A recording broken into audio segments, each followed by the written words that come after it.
2 दिन पहले दुर्घटना में हुई पिता की मौत, फिर भी आदित्य ने दिया इंटरव्यू और बनी लेफ्टिनेंट कर्नल। दोस्तों, इस वीडियो को हर एक इंसान तक पहुंचा दीजिएगा जिसके घर बेटी हो। तो दोस्तों, बहुत बहुत ही आभार होगा, क्योंकि हर एक बेटी को वो हिम्मत, वो साहस, वो हौसला होना चाहिए था जो आदित्य में था। सीडीएस के इंटरव्यू से 2 दिन पहले रोड एक्सीडेंट में पिता को खो देने के बाद भी अलवर की रहने वाली आदित्य ने अपने कदमों को रुकने नहीं दिया। पिता का सपना जो पूरा करना था, और आज वह सेना में लेफ्टिनेंट कर्नल बन चुकी है। ऑफिसर ट्रेनिंग एकेडमी की पासिंग आउट परेड में शामिल हुए साहस और आत्मविश्वास से भरपूर महिलाओं ने करोड़ों भारतीयों के दिल जीत लिए। आदित्य यादव भी इन्हीं महिलाओं में से एक है। सीडीएस के इंटरव्यू से 2 दिन पहले रोड एक्सीडेंट में पिता को खो देने के बाद भी अलवर की रहने वाली आदित्य ने अपने कदमों को रुकने नहीं दिया। पिता का सपना जो पूरा करना था, इस बड़े सदमे के बीच में वो इंटरव्यू के लिए गई और साथ लेकर लौटी सफलता, जिसके बाद शुरू हुई 11 महीनों की कठिन ट्रेनिंग। आदित्य ने ट्रेनिंग भी बखूबी पूरी की और समय आ गया पासिंग आउट परेड का। तुम बेफिक्र होकर तैयारी करो, किसी से डरना मत, कभी पीछे मत हटना। बस पिता की कही ये 2 ही बातें लेफ्टिनेंट आदित्य यादव के कानों में परेड के दौरान गूंज रही थी। बहरोड़ा के गांव मांचल की रहने वाली 22 साल की आदित्य यादव के पिता चंद्रशेखर रेवाड़ी हरियाणा में संस्कृत के लेक्चरर थे और सीडीएस के इंटरव्यू से 2 दिन पहले रोड एक्सीडेंट में उनकी मौत हो गई थी। लेकिन पिता की इच्छा को पूरा करने के लिए आदित्य इंटरव्यू देने गई और अब आर्मी ऑफिसर बन गए। आदित्य बचपन के सपनों को पिता ने दी थी उड़ान। आदित्य का जो सपना था उसे पूरा करने के लिए उसके पिता ने पूरा जोर किया था। आदित्य का बचपन से ही सपना था भारतीय सेना में ऑफिसर बनना। बेटी के इस सपने को पूरा करने में पिता चंद्रशेखर ने भी कोई कसर नहीं छोड़ी। सवेरे 4 बजे उठकर वह आदित्य को दौड़ लगवाने ले जाया करते थे और हमेशा इस बात का ध्यान रखते थे कि बेटी को कोई परेशानी ना हो, वह अपने लक्ष्य से भटके नहीं। पिता चंद्रशेखर ने बेटी के सपनों को अपना बना लिया था और आदित्य ने भी ठान लिया था कि पिता के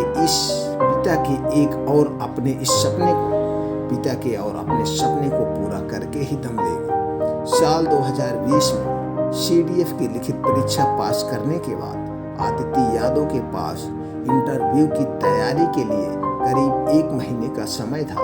उनका इंटरव्यू 28 जून 2021 को था।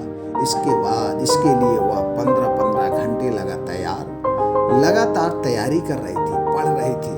न उसे खाने का, न तो सोने का कोई भी उसे याद नहीं रहता था और उनकी इस तैयारी में साये की तरह साथ देते थे उनके पिता चंद्रशेखर।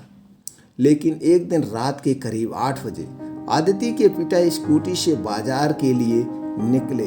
कुछ देर बाद ही एक बाइक वाले ने उनकी टक्कर मार दी और सिर में गंभीर चोट लगने से उनकी मौत हो गई। 2 दिन बाद ही आदित्य को इंटरव्यू के लिए जाना था। घर में इसकी तैयारी हो चुकी थी। बड़ी मुश्किल से आदित्य को इस हादसे के बारे में बताया गया। पिता की मौत की खबर सुनते हुए चीख पड़ी। सबको संभाला और खुद को निकल पड़े पिता का सपना पूरा करने। घर में सब बदहवास से थे। आदित्य यादव कभी माँ को संभालते तो कभी भाई को, जो सपना उन्होंने और पिता के साथ मिलकर देखा था वह उनकी आंखों के सामने घूम रहा था। तब उन्होंने तय किया कि वह किसी भी हालात में पिता के इस सपने को टूटने नहीं देगी। 2 दिन से जागी आदित्य ने इंटरव्यू के एक सवाल का जवाब दिया और नवंबर 2021 में उनका सिलेक्शन हो गया। आदित्य की 29 अक्टूबर की ऑफिसर ट्रेनिंग एकेडमी चेन्नई में पासिंग आउट परेड हुई।